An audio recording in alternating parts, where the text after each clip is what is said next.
Monsieur Florent Boudier, vous avez la parole. Merci Madame la Présidente. En effet, je remplace au pied levé Guillaume Larrivé et il n'est pas improbable que nous aboutissions pas tout à fait aux mêmes conclusions sur l'application du texte Collomb. C'était une plaisanterie. Merci en tout cas Madame la Présidente de faire en sorte que nous consacrions du temps à l'évaluation de l'application des textes que nous abordons ici dans la Commission des lois. 40% des textes, à peu près environ me semble-t-il, passent par la Commission, sont préparés par la Commission, et une masse importante. Et par conséquent, nous devons être à la fois écrivains publics, d'une certaine façon, les législateurs, et vigilants sur l'application des textes que nous votons en Commission et bien sûr dans l'hémicycle. La difficulté concernant la loi Collomb, la loi du 10 septembre 2018, est qu'elle a un an à peine d'application. Et par conséquent, toutes les mesures n'ont pas donné leur plein effet. Et nous devrons être vigilants aussi sur un certain nombre de données infra-annuelles qui ne sont pas disponibles. Pour avoir auditionné hier le directeur général des étrangers en France, Pierre-Antoine Molina, nous n'avons pas absolument toutes les données, en particulier AGDREF, qui ne permet pas d'avoir une vision, par exemple, mensuelle sur un certain nombre de données concernant les ressortissants étrangers. Mais cela dit, nous pouvons tirer un premier bilan de la loi Collomb, et d'autant plus que nous avons abordé la question de l'immigration cette semaine dans le cadre de ce débat. Et donc, au fond, le temps que nous allons consacrer ce matin à l'application du texte Collomb est à verser au débat qui a débuté ce lundi. Les objectifs de la loi articulés, vous vous en souvenez, autour de trois grands axes. Accélérer le traitement des demandes d'asile et améliorer leurs conditions d'accueil dans une perspective de protection des ressortissants qui souhaitent accéder au statut de réfugié.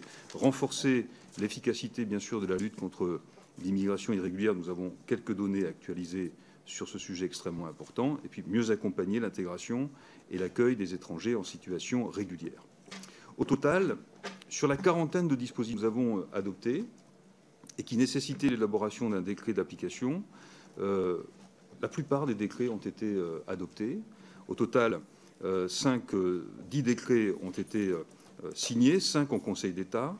Ils ont été publiés le 6 décembre 2018 pour le premier, le 28 février 2019 pour les seconds. Et par conséquent, la loi est entrée en application en 2 temps, au 1er janvier 2019 et au 1er mars de cette même année. Un décret est aujourd'hui auprès du Conseil d'État saisi pour avis, qui porte en particulier sur les dispositions d'ajustement de l'allocation de demandeurs d'asile.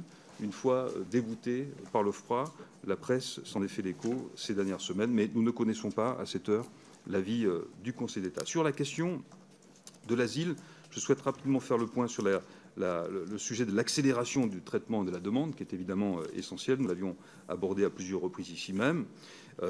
Doit permettre à nos ressortissants qui sont concernés d'être pris en charge plus rapidement, plus effectivement.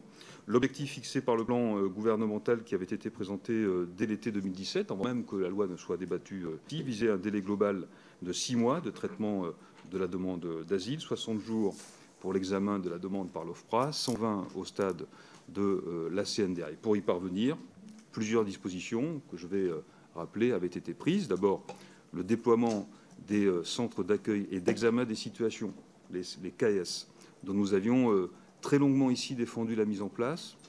Le renforcement aussi des moyens des guichets uniques, qui, ces 2 solutions, ont permis de faire baisser le délai d'enregistrement des demandes d'asile en préfecture. Il était de 18 jours en 2017, il est aujourd'hui de 6 jours, et il atteint même, en Île-de-France, seulement 3 jours. C'est un progrès très significatif, car je vous rappelle que dans nos débats, la question du délai d'enregistrement avait été essentielle. Deuxième mesure prise, la réduction, il vous en souvient, de 120 à 90 jours du délai, cette fois-ci, d'enregistrement, c'est-à-dire après l'arrivée des ressortissants sur le territoire. Là aussi, un sujet qui avait fait beaucoup de débats, qui avait provoqué beaucoup de débats au sein même de notre commission et bien sûr dans l'hémicycle. Ce dispositif de raccourcissement des délais d'enregistrement ont conduit à une augmentation de 21% du nombre de procédures accélérées depuis le début de l'année, ce qui a permis de desserrer la pression sur la chaîne de l'asile. Enfin, si le délai moyen d'instruction de l'OFPRA s'établissait à 150 jours en 2018, la hausse de 22% de la demande d'asile sur l'année 2018, la hausse de 25% pour les seuls ressortissants de pays d'origine sûrs ont considérablement pesé sur l'évolution des délais en 2019, lesquels s'établissent aujourd'hui à 190 jours. Et donc on voit là l'effet de la pression exercée par l'augmentation du nombre de demandeurs d'asile dans notre pays. La mise en œuvre de la loi du 18 septembre 2018 entraîne également la mise en place de nouvelles mesures d'organisation qui sont en cours au sein de l'OFPRA à toutes les étapes de la procédure pour les fluidifier, pour les raccourcir. Il s'agit par exemple de la convocation aux entretiens, ou encore de la notification des décisions par voie électronique.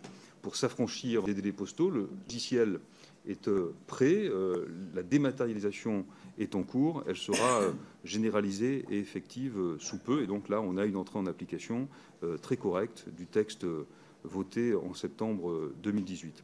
Couplé avec une nouvelle augmentation du plafond d'emploi prévu par le projet de loi de finances pour 2020, l'ensemble des mesures doivent permettre, selon la Direction générale des étrangers en France, doivent permettre, dans l'hypothèse bien sûr d'une stabilisation de la demande d'asile en France, d'atteindre le délai cible de 2 mois à la fin de l'année 2021, ce qui serait conforme aux engagements que nous avions pris.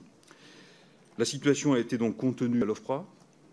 Elle s'est en revanche assez largement dégradée à la Cour nationale du droit d'asile, où le délai moyen de 6 mois et 15 jours aujourd'hui a donc augmenté au total de 39 jours. Cette augmentation s'explique pour 2 raisons.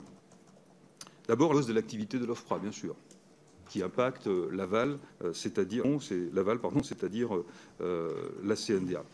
C'est aussi les conséquences, il faut le souligner, de plusieurs mouvements sociaux qui ont notamment porté sur le déploiement de la vidéo-audience, qui avait été, il me souvient, là aussi, adopté, prévu dans le cadre de la loi du 10 septembre 2018. Et selon les chiffres qui m'ont été communiqués hier, au total, ces mouvements auraient entraîné le report de 10 000 décisions à la CNDA, 10 000 décisions, augmentant par conséquent le stock des dossiers en cours et bien sûr allongeant les délais de traitement. Les moyens en termes d'effectifs d'ETP obtenus CNDA depuis 2018 et renforcés pour 2020 devraient permettre de soutenir l'engagement de réduction du délai de traitement. Je rappelle qu'au total, pour les années 2019 et 2020, ce sont 550 postes supplémentaires qui sont affectés à l'OFPRA et 300 à la CNDA. Au total, le Premier ministre l'a rappelé lors du débat de lundi, nous sommes en capacité, là encore sous réserve d'une stabilisation de la demande d'asile dès 2020, nous serions en capacité d'obtenir un délai de traitement OFPRA plus CNDA de 6 mois en moyenne à l'année 2022.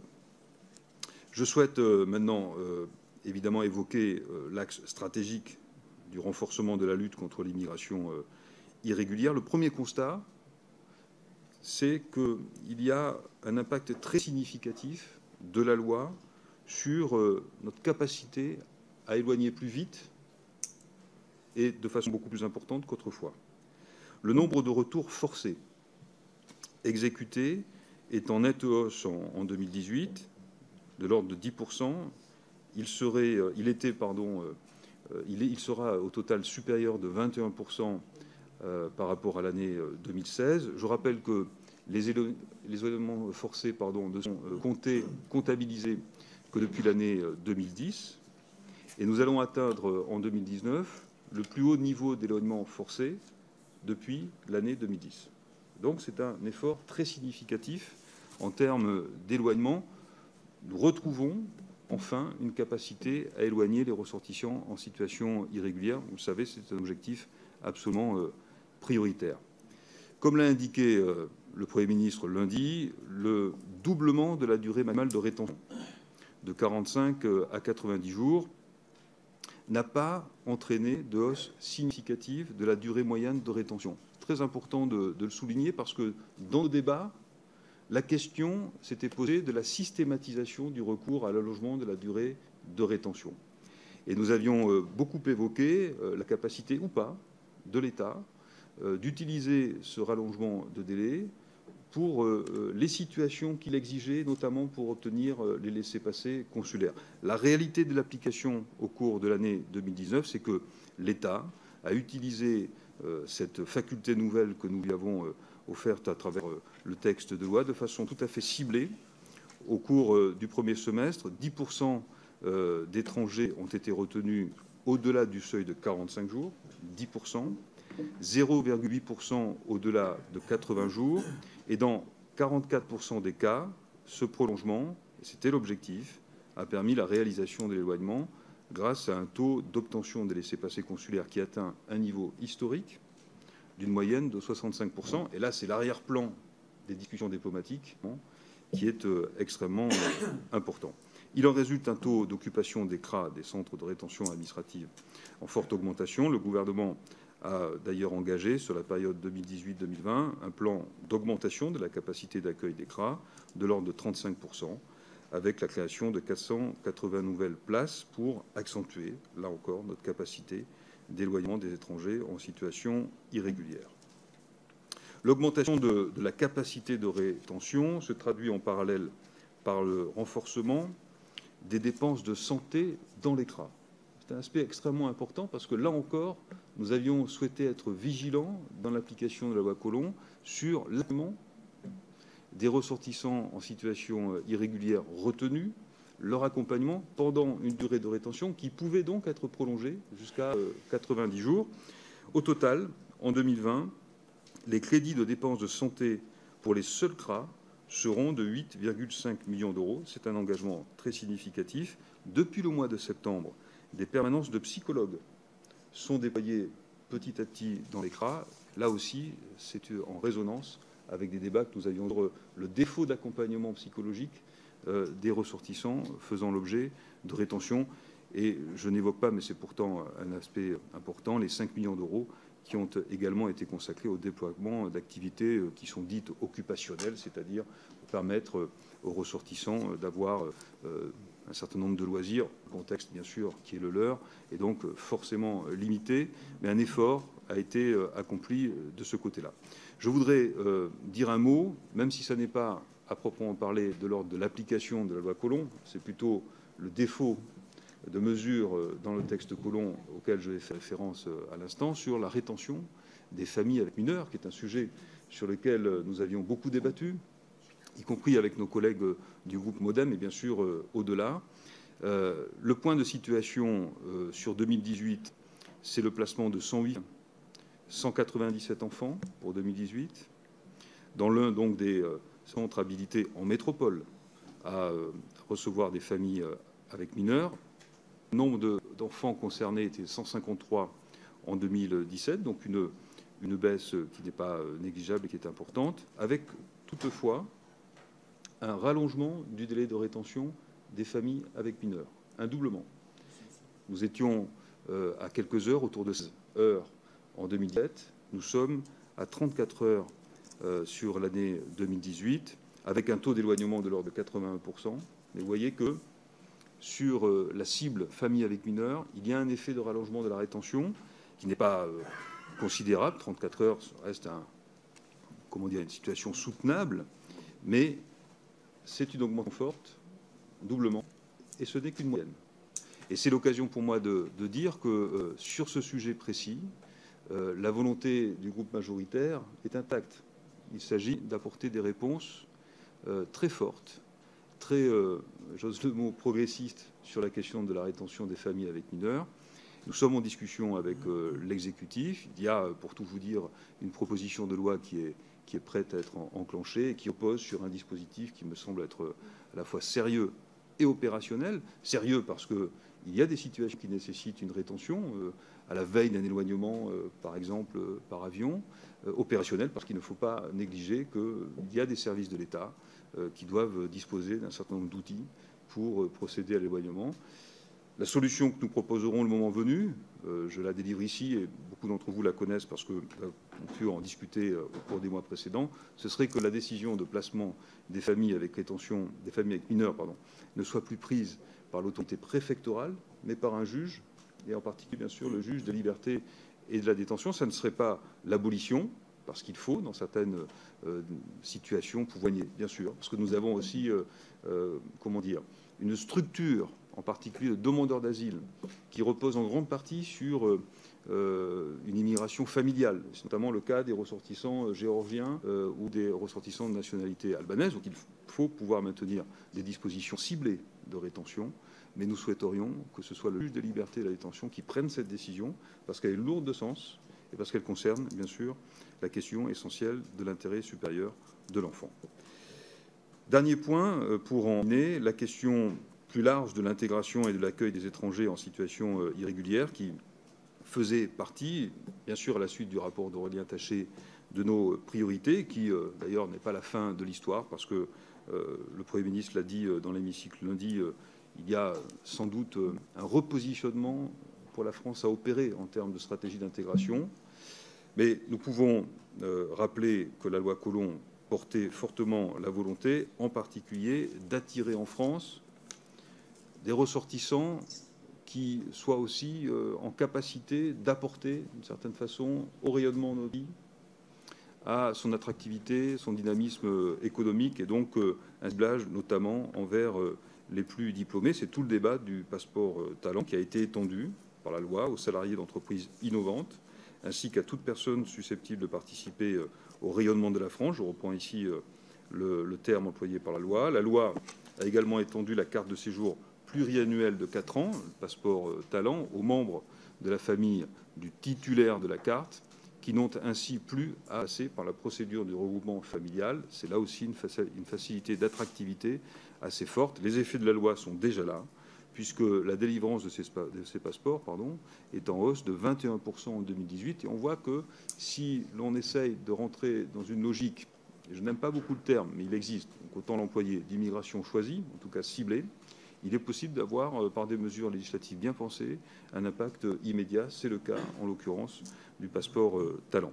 Pour terminer, Madame la Présidente, mes chers collègues, la loi Collomb, elle n'est qu'à mi-chemin, d'une certaine façon, de sa mise en œuvre. Le plein effet de ces dispositions n'a pas donné tous ses résultats. Et il y a des éléments conjoncturels. Je parlais de la demande d'asile, de son augmentation l'année précédente, qui ont permis de maintenir le délai de traitement de la demande d'asile, pas de la raccourcir.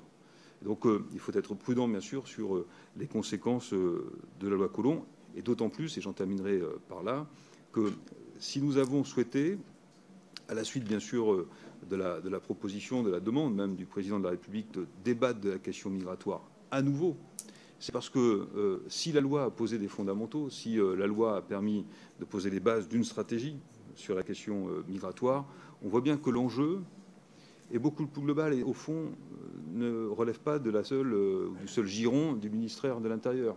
La question n'est pas simplement celle du droit des étrangers ou du droit des demandeurs d'asile. Il faut avoir une vision beaucoup plus large. Et sur la question de l'intégration, par exemple, nous avons souvent eu une vision institutionnelle très fondée sur des choses essentielles.